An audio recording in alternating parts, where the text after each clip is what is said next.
Hai semua, pada video yang lepas kita dah pun bincang mengenai jenis-jenis pembiakan, iaitu pembiakan seks dan aseks. Jadi pada hari ini kita akan bincang mengenai sistem pembiakan manusia.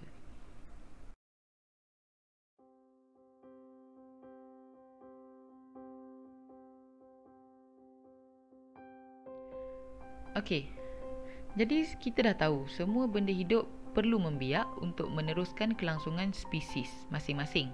Okey, jadi untuk manusia, kita nak belajar apakah sistem badan dan organ-organ yang terlibat di dalam pembiakan manusia. Okey, jadi sistem badan yang terlibat ialah sistem pembiakan manusia. Jadi kalau soalan tanya, apakah sistem yang terlibat di dalam pembiakan manusia, jawapannya senang saja, iaitu sistem pembiakan manusia. Okey, dan organ yang terlibat, bagi sistem pembiakan, organ yang terlibat di dalam lelaki dan perempuan adalah berbeza di antara satu sama lain. Okey, kita tengok dulu satu persatu sistem pembiakan lelaki. Okey, di bahagian atas ni kita boleh lihat ada satu struktur yang besar. Di bahagian atas kali ini ialah pundi kencing. Okey, di mana ia menyimpan air kencing sebelum dikeluarkan daripada badan. Okey, kemudian kita ada yang pertama, vesicle semen. Okey, vesicle semen fungsinya ialah untuk merembeskan bendalih. Okey, fungsi dia untuk mengeluarkan. Okey, merembeskan bendalih yang mengandungi nutrien untuk sperma. Okey, kemudian kita ada organ yang kedua iaitu uretra. Okey, uretra ni ialah salur yang tengah ni. Okey, fungsinya ini dia. Okey, fungsi uretra ialah untuk mengeluarkan sperma dan air kencing keluar daripada badan. Okey, kemudian yang ketiga kita ada ductus sperma. Okey, yang ni. Ductus ni maksudnya saluran lah. Okey, ductus sperma iaitu dia menyalurkan sperma dari testis ke uretra. Okey, dia menyambungkan testis ke uretra. Kemudian kita ada yang keempat, zakar. Zakar fungsinya ialah untuk memindahkan sperma ke dalam faraj semasa persetubuhan.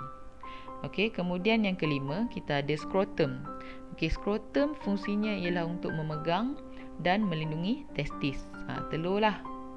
Okey, kulit yang di luar tu kita panggil skrotum. Okey, kemudian yang keenam ialah testis. Testis berfungsi untuk menghasilkan gamet jantan, sel pembiakan jantan, iaitu sperma. Okey, dan juga hormon seks jantan, hormon pun dihasilkan di testis.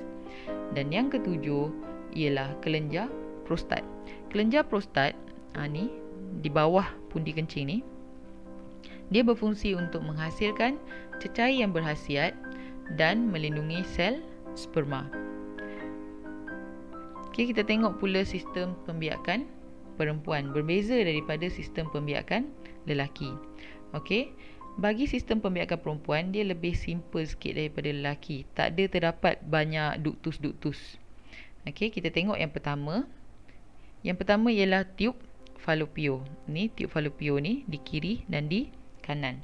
Ini ialah tempat di mana sperma dan ovum akan bersenyawa, berjumpa dan bersenyawa. Okey, semasa persetubuhan. Okey, kemudian yang kedua ialah ovari. Ovari ialah struktur yang ni, yang putih ni. Ia berfungsi untuk menghasilkan gamet betina, ovum ataupun kita panggil telur. Okey, dan juga hormon seks wanita. Okey, kemudian yang ketiga kita ada uterus. Okey, uterus ni di bahagian luar ni, di bahagian tengah ni.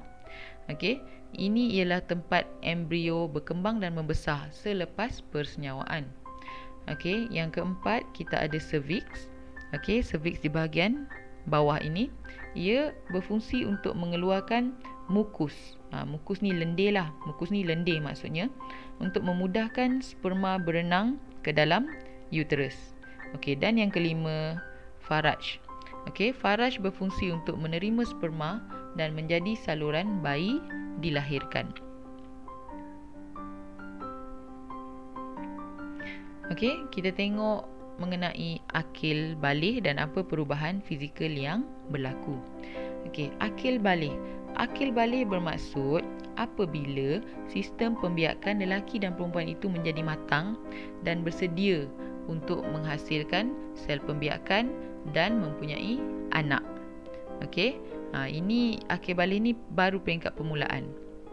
Okey, orang yang telah akil balih ni, fizikal dia berbeza dengan orang yang belum akil balih. Okey, dan perbezaan tu dia melibatkan dari segi emosi, fizikal dan juga fisiologi. Okey, lelaki dia akan akil balih antara umur 14 hingga 17 tahun. Okey, dan ada juga yang lebih awal. Okey, manakala perempuan dia akil balih lagi awal daripada lelaki, iaitu antara umur 10 hingga 12 tahun, dan ada juga yang lebih awal. Okey, jadi apabila telah akil balih, lelaki dan perempuan akan mengalami perubahan pada tubuh masing-masing yang menunjukkan bahawa badannya telah akil balih. Okey, bagi lelaki, suaranya akan menjadi besar dan garau, dan badannya pula akan tumbuh misai, janggut dan juga bulu di muka, ketiak dan dada. Okey, manakala bagi perempuan, buah dada dan punggung mula membesar dan juga bulu akan tumbuh di bahagian ketiak. Okey, organ pembiakan pula, yang ini kita boleh nampak secara fizikal. Okey, tapi di bahagian dalaman, bagaimana organ-organ pembiakan bersedia untuk menghasilkan sel-sel pembiakan, iaitu dengan cara testis mula menghasilkan sperma dan hormon seks, dan juga bulu tumbuh di bahagian sulit. Okey, zakar dan skrotum juga akan mula membesar. Bagi perempuan, ovari pula akan mula menghasilkan ovum dan juga hormon seks, dan juga bulu akan tumbuh di bahagian sulit, dan akan bermulalah kitaran haid. Okey, apakah perbezaan di antara gamit jantan dan gamit betina? Okey, ini ialah gambar sperma. Ini ialah gambar ovum. Okey, jadi perbezaan yang ketara di antara sperma dan ovum ialah, kalau kita lihat di sini, sperma dia mempunyai ekor. Okey, ovum dia bulat saja macam sel yang biasa. Okey, jadi sperma terbahagi kepada 3 bahagian, iaitu di bahagian kepala, di mana di bahagian kepala ni mengandungi nukleus yang membawa maklumat genetik lelaki. Okey, kemudian kita ada bahagian tengah dan juga ekor yang membantu sperma untuk berenang. Okey, jadi kita tengok kepala sperma mempunyai nukleus yang membawa DNA, maklumat genetik dan pewarisan untuk diturunkan kepada anak. Ekor sperma membantu untuk bergerak dan berenang dalam semen melalui faraj, uterus dan tiub falopio. Okey, dalam satu pelepasan sperma, jumlah sperma normal yang dilepaskan ialah sebanyak 60 juta bagi setiap sentimeter padu. Okey, ovum pula.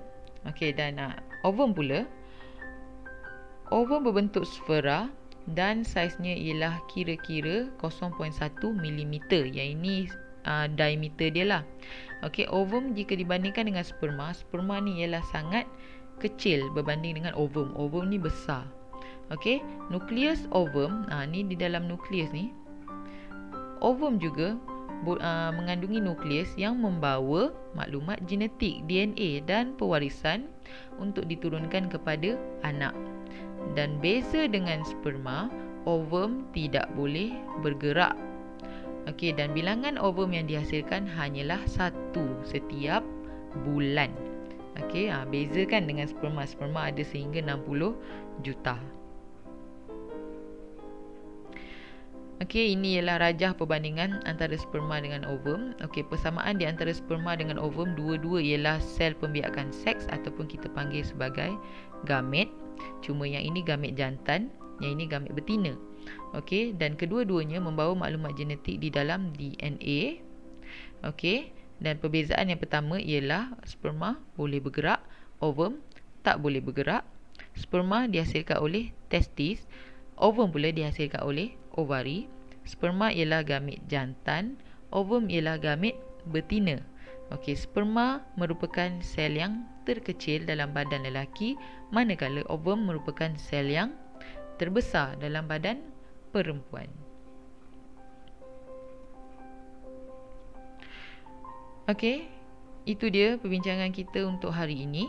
Jadi, apakah kesimpulan yang anda dapat buat? Pastikan anda buat nota, membuat rujukan dan mengulang kaji pelajaran di rumah. Dan jika ada soalan, anda boleh bertanya kepada guru anda pada bila-bila masa sahaja untuk mendapatkan kepastian. Okey, sekian saja untuk hari ini. Kita jumpa lagi pada video akan datang. Sekian, bye.